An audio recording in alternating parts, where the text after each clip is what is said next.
میں فیصل آباد میں رہتی تھی اور میری پوری فیملی وہیں تھی۔ ہم دو بہنیں تھیں اور میرے والد کو ہم دونوں کو کامیاب ہوتے دیکھنے کا خواب تھا، جس کی وجہ سے وہ خاندان کی مخالفت تک کھڑے ہو چکے تھے۔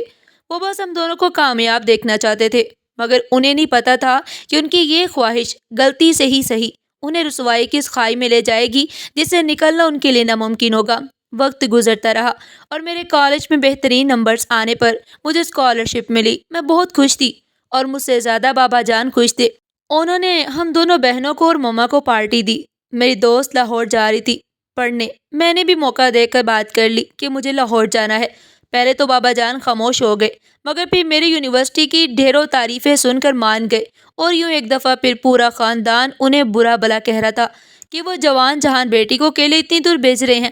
بابا جان چپ تھے، مگر مجھے کہیں نہ کہیں خوف تھا کہ وہ خاندان والوں کی باتوں میں آ کر میرے جانے کے خلاف نہ ہو جائیں۔ یہی خوف میری راتوں کی نیند اڑا چکا تھا، لیکن ایسا کچھ نہ ہوا۔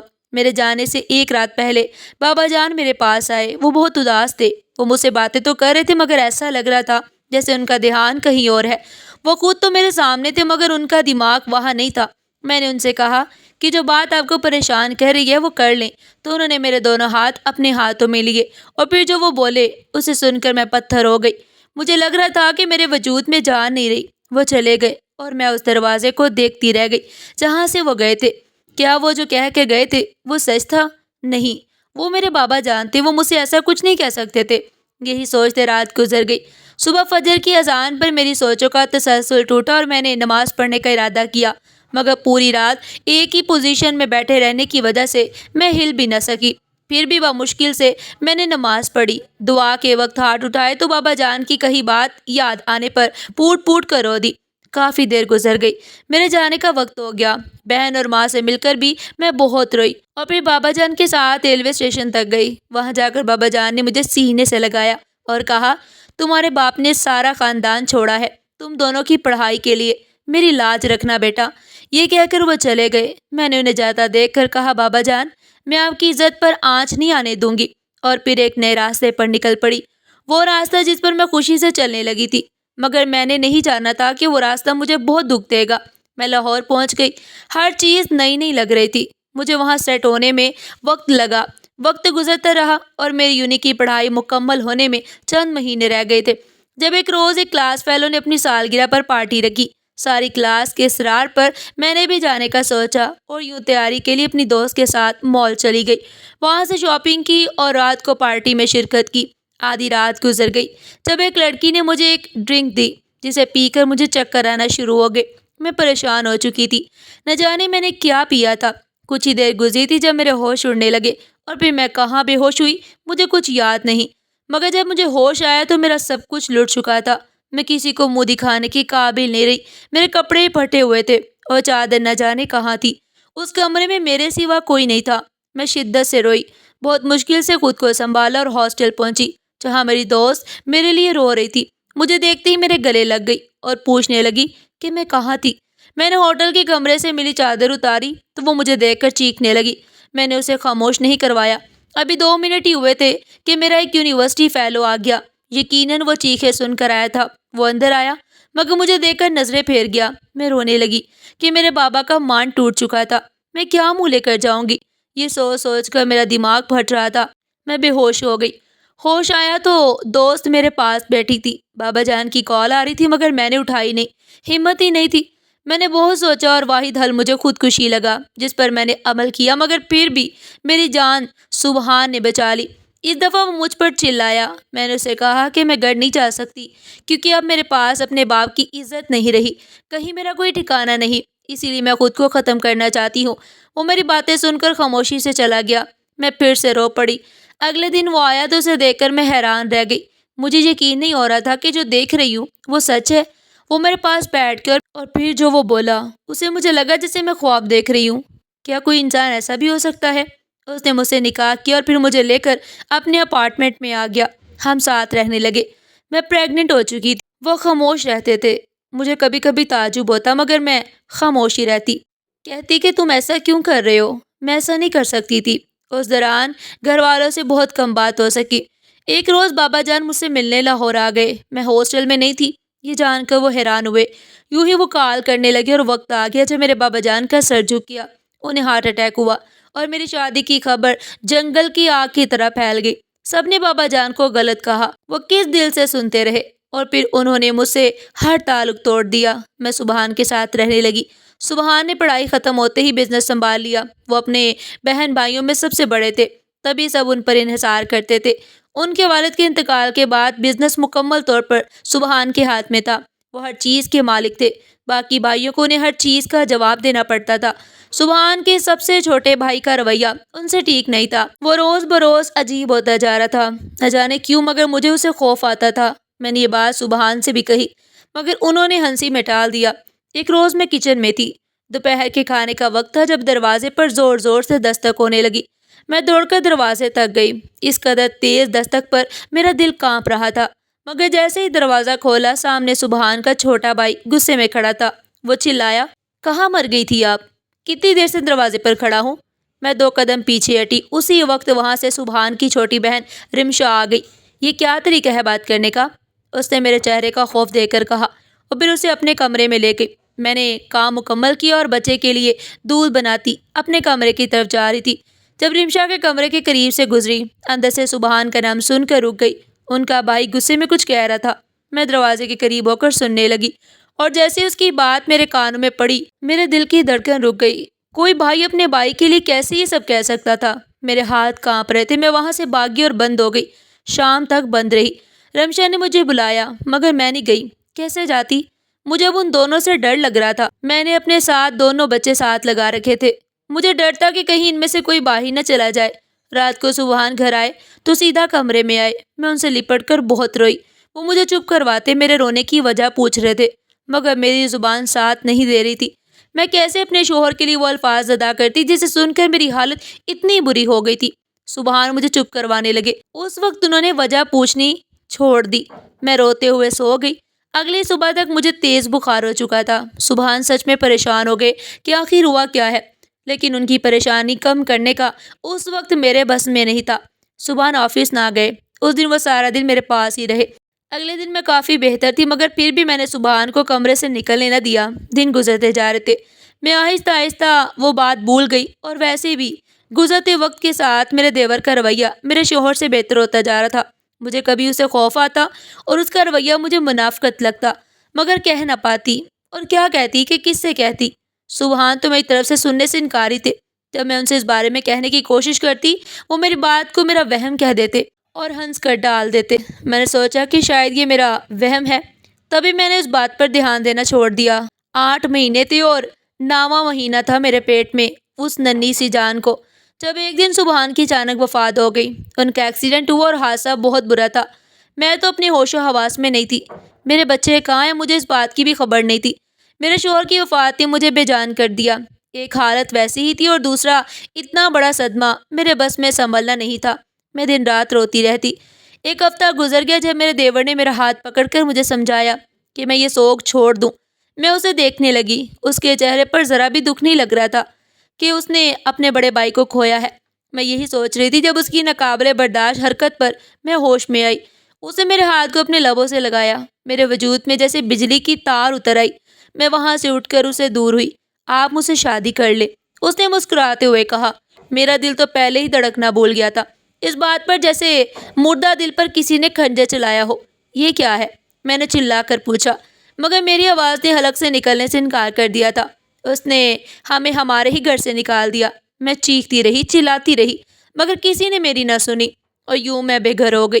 اپنے یتیم بچوں کے لیے میرے پاس کوئی ٹھکانہ نہیں تھا جہاں لے کر جا سکتی اپنے بچوں کو، اس لیے وہی ان کے دروازے پر بیٹھ گئی۔ رات ہوگی، میں نے بچوں سمیت وہ رات وہیں سڑک پر گزاری۔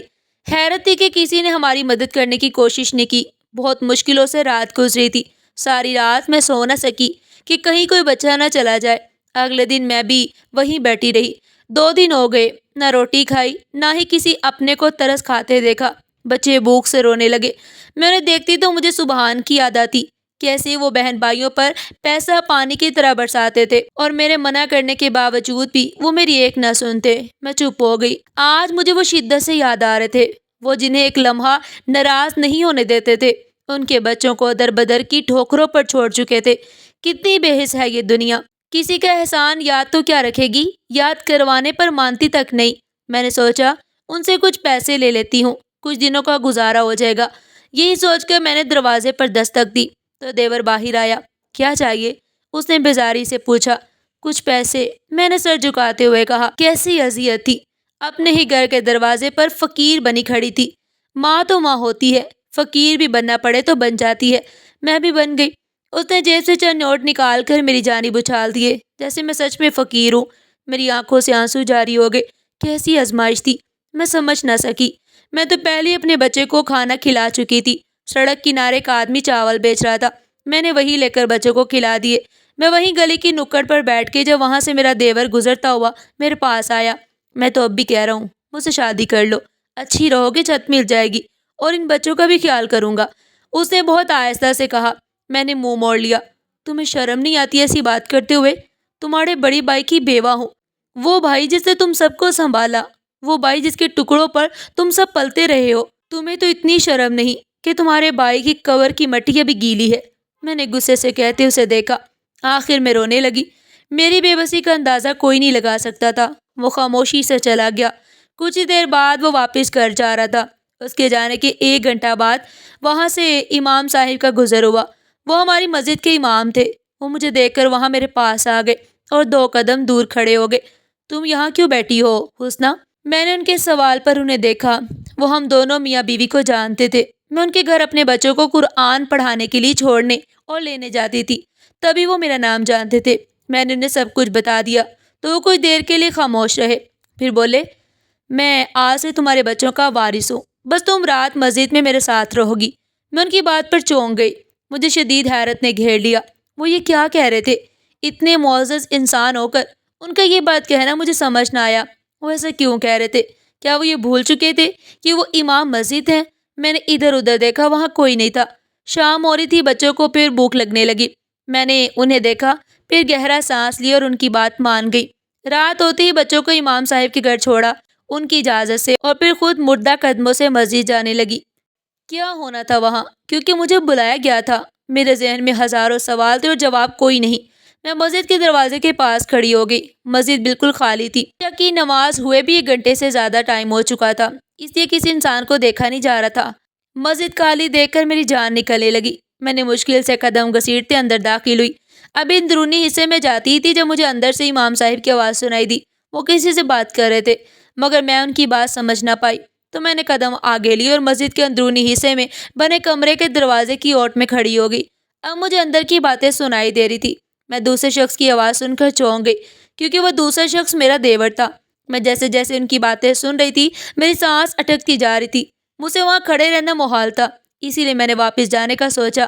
ابھی میں قدم واپسی کے لیے نکلی ہی تھی جب سماج سے ٹکرانے والے لفظوں نے میرے قدم پتھر کر دیے۔ مجھے لگ رہا تھا جیسے میرے قدموں میں جان نہیں ہے۔ وہ الفاظ نہیں بلکہ خنجر تھے جو میرے دل میں اتر رہے تھے۔ مجھے اپنے دل کی دھڑکن بند ہوتی محسوس ہو رہی تھی۔ پھر آہستہ آہستہ میں نے قدم واپسی کے لیے اٹھانے شروع کیے۔ میں چند قدم ہی چلی تھی، کان جیسے بند ہونے لگے تھے کہ یہ کیسے ہو سکتا تھا؟ وہ انسان بھائی ہو کر یہ حرکت کیسے کر سکتا تھا؟ یہ سوچتے ہوئے مجھے کچھ سنائی نہیں دے رہا تھا۔ پتھر ہوئے قدموں سے جان نکلنے لگی، بے جان ہوئے قدم لڑکھڑانے لگے، تو گرنے سے بچنے کے لیے میں نے دیوار کا سہارا لیا اور بہت مشکل سے چلنے کی کوشش کرتی وہاں سے نکلنے لگی۔ جب میرے کانوں میں وہ الفاظ پڑے جنہیں سن کر میرے حواس مکمل طور پر کھو گئے اور میں وہیں لڑکھڑا کر گر گئی۔ جب ہوش آیا تو میں مسجد کے امام کے کمرے میں تھی اور میرے پاس امام مسجد کی بیوی بیٹھی تھی۔ کیسی ہو بیٹا؟ انہوں نے محبت سے پوچھا۔ میں نے انہیں دیکھتے ہی اٹھنے کی کوشش کی مگر اٹھ نہ سکی، درد بہت تھا۔ میں نے پیٹ پر ہاتھ رکھا تو مجھے اپنے بچے کا خیال آیا۔ میرا بچہ، وہ ٹھیک تو ہے نا؟ میں نے ڈر اور خوف سے پوچھا۔ جی ہاں، تمہارا بچہ ٹھیک ہے، شکر ہے تم پیٹ کے بل نہیں گری۔ ان کے کہنے پر میرا سویا دماغ جاگنے لگا تھا اور پھر مجھے سب کچھ یاد آتا رہا۔ مجھے یہاں نہیں رہنا۔ میں نے 1 دفعہ پھر اٹھنے کی کوشش کی مگر ناکام رہی۔ تم تھوڑی دیر سکون کرو، میں آتی ہوں، وہ کہہ کر چلی گئی۔ میرے دماغ میں پھر سے وہی باتیں چلنے لگی جو میں نے مسجد میں سنی تھی۔ دیکھیں امام صاحب، اگر آپ میرا کام کریں گے تو میں آپ کو منہ بولی رقم دوں گا۔ آپ اسے غلط طریقے سے چھیڑیں، اسے تنگ کریں تاکہ وہ مجبور ہو کر مجھ سے شادی کر لے۔ دیور نے لالچ دینے والے انداز میں کہا۔ نہیں، میں یہ نہیں کر سکتا، کسی کی بیٹی کے ساتھ تو ہرگز نہیں۔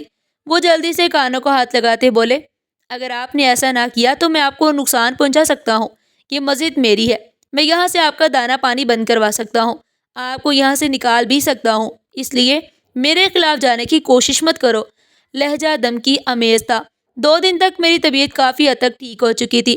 میں نے وہاں سے جانے کی ضد کی تو امام مسجد کی بیوی نہ مانی۔ ان کا کہنا تھا میری حالت در در کے دھکے کھانے کے قابل نہیں ہے، اور بات بھی ان کی ٹھیک تھی۔ میں شام کو صحن میں تھی جب وہاں مسجد کے امام آئے۔ میں انہیں دیکھ کر ڈر گئی تو وہ بولنے لگے۔ ان کی باتیں سن کر میں واپس تخت پر بیٹھ گئی۔ زندگی کا کون سا حصہ تھا جو ہر قدم پر مجھے دکھ دے رہا تھا، آزما رہا تھا؟ میں کیا کرتا؟ مجبور ہو گیا تھا۔ میری چھوٹی سی بچی اس نے اغوا کروائی تھی۔ اگر میں اس کی بات ٹال دیتا تو میرے ساتھ غلط کرتا۔ اس نے مجھے دھمکی دی تھی کہ اگر میں نے اس کی نہ مانی تو وہ میری بیٹی کو غائب کروا دے گا، اسی لیے میں نے آپ کو وہ آفر دی تھی۔ مجھے معاف کر دے۔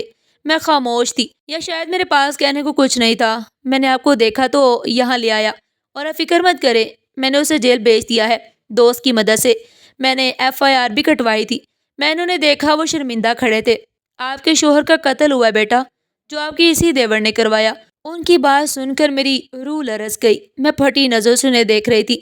تبھی دروازے پر دستک ہوئی۔ انہوں نے جا کر دروازہ کھولا تو اندر آنے والی ہستی دیکھ کر میرے جسم سے جان نکل گئی۔ وہ میرے بابا جان تھے۔ انہوں نے باہیں پھیلا دی، ویسے ہی جیسے بچپن میں پھیلاتے تھے۔ میں ان کے گلے لگ کر روتی رہی۔ وہ مجھ سے معافی مانگ رہے تھے۔ انہوں نے بتایا کہ انہیں سبحان نے راضی کیا تھا۔ وہ تب سے اب تک کوشش کرتا رہا تھا۔ میرے بابا جان مجھے لے کر گھر چلے گئے۔ مجھے معاف کر دو حسنہ، میں نے ہر جگہ تم دونوں کا ساتھ دیا، ساتھ کھڑا رہا، مگر جہاں تمہیں میری ضرورت تھی میں نے وہاں تمہیں چھوڑ دیا۔ غصہ عقل کھا جاتا ہے، یہ میں نے دیکھ لیا ہے۔ میری عقل بھی میرے غصے نے ہی کھا لی تھی۔ تبھی اپنی جان سے عزیز بیٹی کو خود سے دور رکھا۔ بابا جان نے نم آنکھوں سے دیکھتے کہا۔ میں ان کے گلے لگ گئی۔ میرے دیور نے یہ سب دولت کے لیے کیا تھا۔ اسے اس جرم کی سزا میں عمر قید ہوئی۔ میرے شوہر کے کاروبار، جائیداد سب میرے بچوں کو مل چکی تھی۔ دیور کو اس کا لالچ لے ڈوبا۔ لالچ بری بلا ہوتی ہے، شاید اسی لیے کہتے ہیں، کیونکہ لالچ آگ کی طرح انسان کو جلا دیتا ہے اور پھر راکھ کر دیتا ہے۔ اس قصے میں کچھ نہ آیا۔ بابا جان کہتے تھے لالچ کرنے سے انسان ختم ہو جاتا ہے، اسی لیے جو پاس ہے اسی پر صبر و شکر کرنا سیکھو۔ ناظرین، آپ کو ہماری آج کی کہانی کیسی لگی؟ کمنٹ سیکشن میں اپنی قیمتی رائے کا اظہار ضرور کیجیے گا، اور اس طرح کی مزید سبق آموز اور دلچسپ کہانیاں سننے کے لیے چینل کو سبسکرائب کریں، ویڈیو کو لائک کریں اور زیادہ سے زیادہ شیئر کریں۔ کل پھر ملتے ہیں ایک نئی کہانی کے ساتھ، تب تک کے لیے اللہ حافظ۔